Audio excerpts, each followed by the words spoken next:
For today's video, we're going to be working on this Mantis 2-cycle rototiller. And it's a nice 65 degrees outside, or in here rather. But that's what this thing looks like.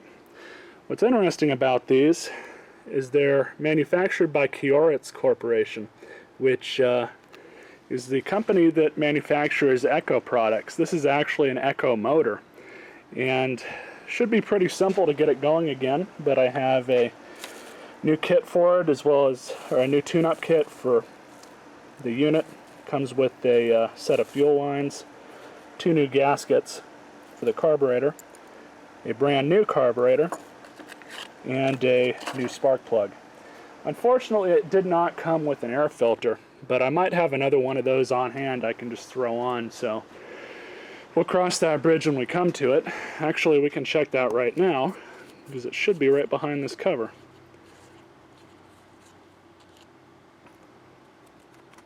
The only thing I know about this is that it still has compression. I haven't tried to put fuel in it, I just figured that a tune-up is what it needs.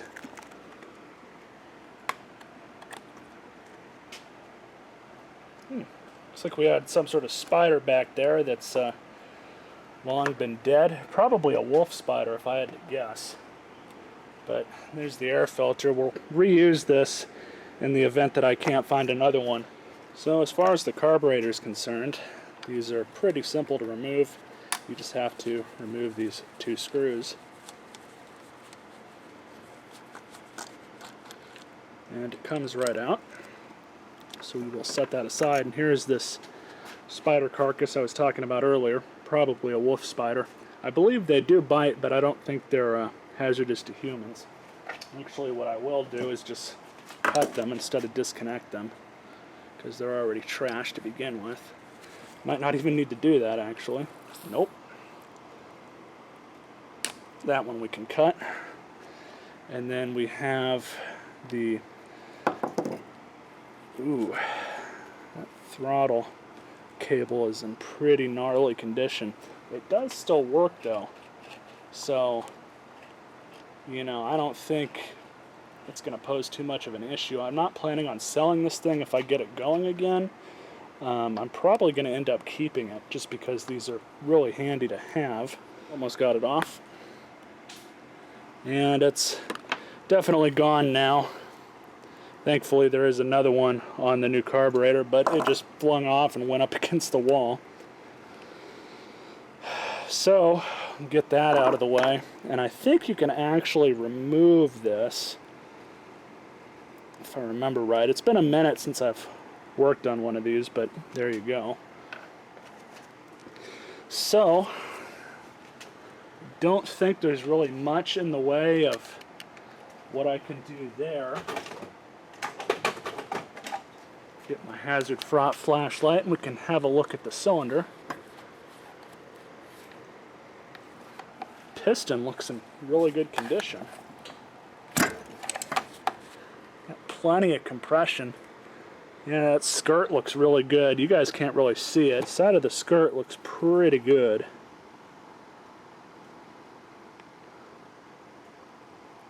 No major scoring or anything, so I think we'll leave that as is and go ahead and throw the new carburetor on. So to remove these fuel lines, they're kind of tricky. And I'm going to open up the gas tank just so pressure doesn't cause an issue. And this tank actually needs to be cleaned out. And with a heave and a hoe, came out. So of course that left the fuel filter down below for a clean off. So I think before I stick those new fuel lines on, I'm going to pull this tank off. There's only 2 screws here and 1 more screw down below that are holding it on, so it's not really too difficult to pull off and clean out. So the gas tank I just cleaned out. And to make things a little bit easier on us, go ahead and reinstall this, and it's kind of going to be a pain in the ass. because that's actually the wrong size gasket. But I didn't mar this one up, so we can just use this one. So I really don't like reusing old rubber pieces like that, but in a pinch, sometimes you have to. And I just pulled the vent tube through a hair more. So I'll show you guys how to reinstall this into the tank. Really simple. You can just throw her in there and throw the little gasket back where it's supposed to be. And you're going to have to kind of press it back into place pretty carefully, but it's not impossible. Even with the Vaseline, it was still really tight, but I did manage to get it in, so now we can reinstall it. So installation's pretty much just the reverse. Just throw all the screws back in. And that's the last one. So we're just about ready to reinstall the carburetor. Now if you'll notice, there's a small vent kind of filter here. That goes back up into here, kind of out of the way. And we've got plenty of hose left, so now all we have to do is just reinstall the new carburetor, and we should be fine. So there's that. Let's get ready. And so can install the new carburetor. There's the new gasket. We will reinstall the throttle control. It's easy in like that. You can go ahead and connect the fuel lines. The clear one goes to the top right underneath the primer bulb. And we have a small gasket that goes on to the air filter box. We'll slide both these screws through into the other side so they're barely poking out. And then we will grab our new base gasket and throw that on the two holes and start threading them back through and into the side of the intake.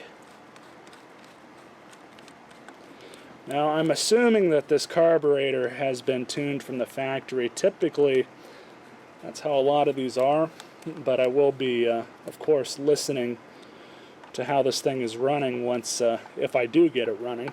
Move the two fuel lines a little bit more forward, kind of align them how they should be.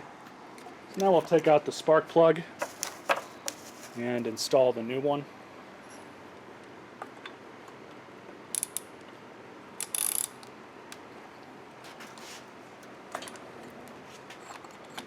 Simple enough. You can also use this moment to check the state of it. And it's definitely got some corrosion present. So we'll change it out and see what happens. Between the both of them, the gap looks to be correct. So we'll reinstall this and hopefully throw some gas in her, see if she'll start. Let's see what happens. I did just notice that in addition to being a carry handle, I think we might be able to use this thing to help start it. So it's got fuel in it.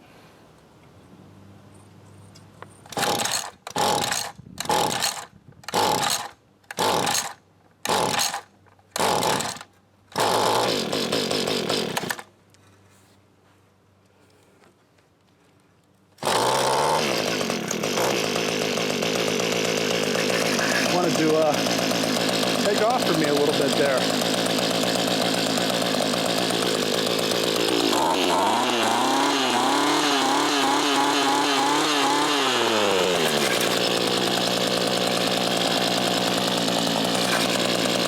Yeah, you gotta keep a hand on this thing or else it'll take off from you. Let's see how it works.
too bad.